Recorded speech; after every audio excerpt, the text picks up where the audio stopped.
Ladies and gentlemen, hello and welcome back to Real Tournaments with Mr. J. Here, we put your favorite franchise into a single elimination tournament to find out which film of that franchise is the best. This is the first of the semi-final matches. I couldn't call who was going to make it this far. It's crazy. It's crazy. So, enough talking. Let's get down to business and meet today's contestants.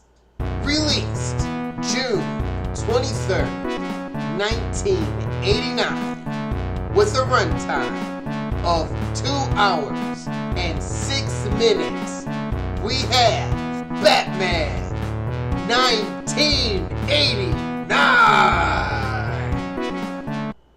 And the opponent. Released February 10th, 2017, with a runtime of 1 hour and 44 minutes. We have the Lego Batman movie. Round 1. With the rewatch factor for Batman 1989, I give it a 4. This is an instant classic, I keep saying. Once you watch it for the first time, I feel it's going to be an instant favorite. You're going to like it. You're going to love it. You're going to keep watching it. You're going to study it to find out, these are the things that you need to do to make a good action film and how you not only kickstart a franchise, but keep it alive. When it comes to Lego Batman, I feel this film suffers from trying to put too many jokes in an action film. I give the rewatch factor a 2. I'd watch it with someone who's never seen it before, but I feel that too much would be edited if it came on TV, and this isn't an instant favorite.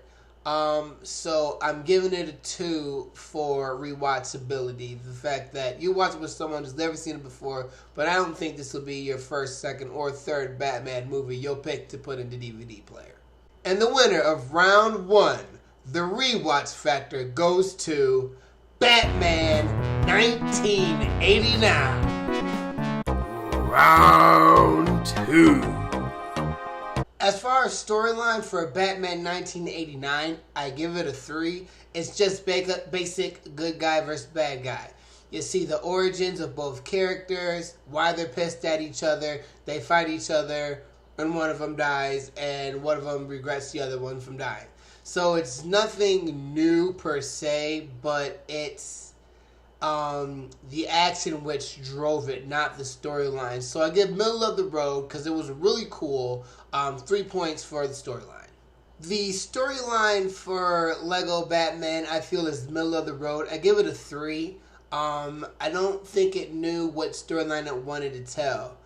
The Batgirl angle, the Boy Wonder angle, Alfred receiving his retro 1966 angle, or the Joker's angle. It felt sometimes it was really hard to pay attention to what was actually being said, but limiting it down to all the sub-stories. It is another Joker versus Batman movie, but the Joker really did some interesting things, so I do feel it's good enough to give them a 3 for the storyline.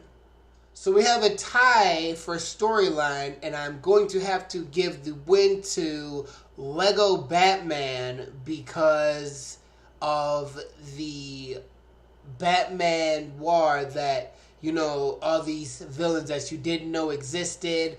They had Black Two-Face that Billy D. Williams never got to play. They had Harley Quinn, even though it wasn't the voice of Harley Quinn. I do feel that it was a more energizing storyline. And they went to the Phantom Zone. Let's not forget that. And the lady from the Phantom Zone told Batman about himself. I mean, that was pretty neat. Round 3. As far as characters, I'm definitely giving Batman 1989 a 4. I feel the character development was spectacular. Once again, the Bruce Wayne as Bruce Wayne, the Bruce Wayne as Batman, how Alfred feels about him being both. Jack being Jack and Jack being the Joker, and how that came to be, and how the Joker, just their relationship, throughout the whole movie, it's just very compelling. Like, the acting was great. They really worked well together. And I do give characters a 4. As far as Lego Batman, this movie is one of the rare exceptions where there's too many characters for good character development. I give characters in this movie a 2. You got to visually see the characters you like, but they really didn't get to do anything. I mean, there's this one very, very funny part with Catwoman, but it took like 2 seconds. And to me, that was like the funniest part of the movie. When Harley Quinn did talk, it was not Harley Quinn's real voice, so that was the irritating thing. But just there are too many people in this movie. Like the nobody like villains, Polka Dot Man, Calendar King, and Condiment King. Like, it would have been funny to see them do something. Like, you hardly knew about them, and yet they're real villains.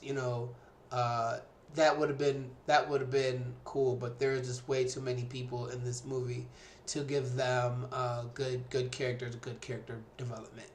So the winner of round 3, the characters, goes to Batman 1989.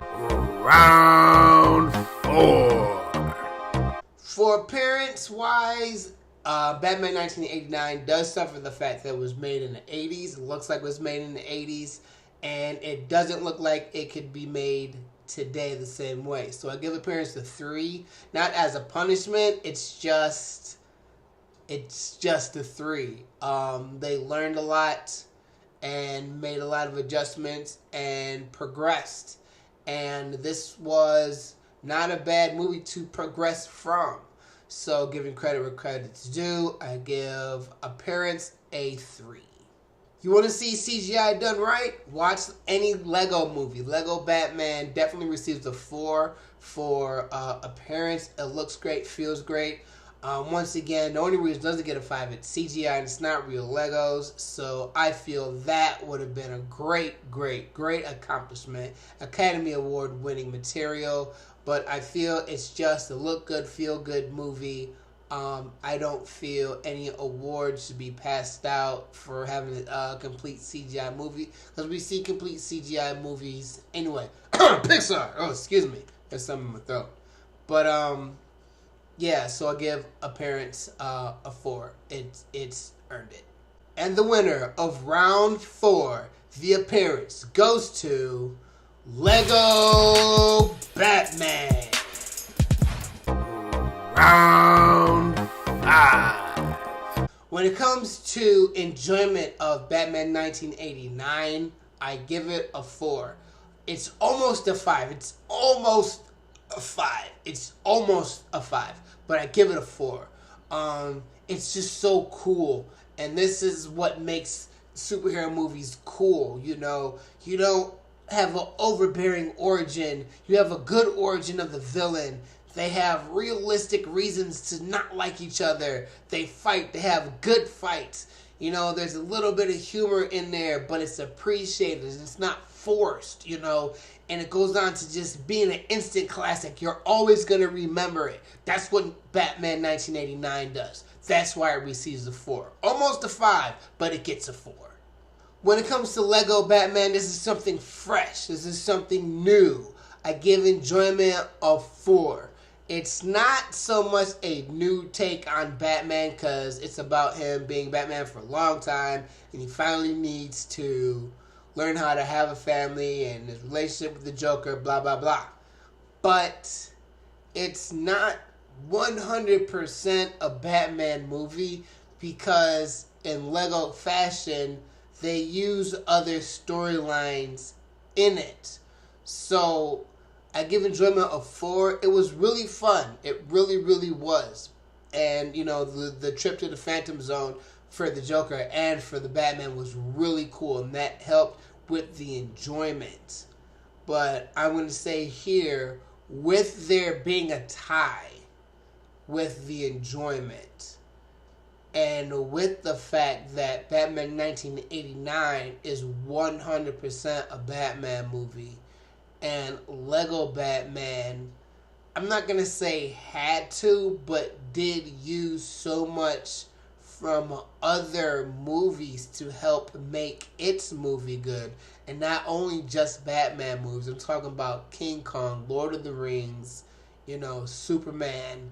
It felt like it had to use those to make it a funny movie. And if you didn't have those, it may not have been so well. So I'm going to give the enjoyment to Batman 1989 because it is a very good standalone film that didn't need the help of anything else to get its fun across.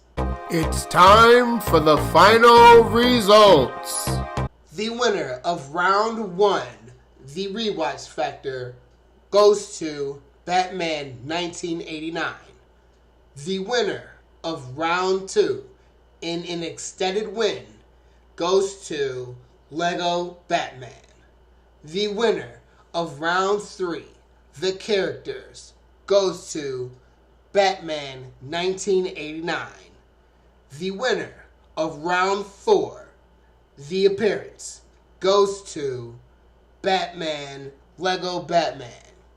And the winner of round 5, the enjoyment, in an extended win, goes to Batman 1989, making it the first finalist in the Batman Legacy Tournament. And we will find out its competition between Batman Returns and The Dark Knight.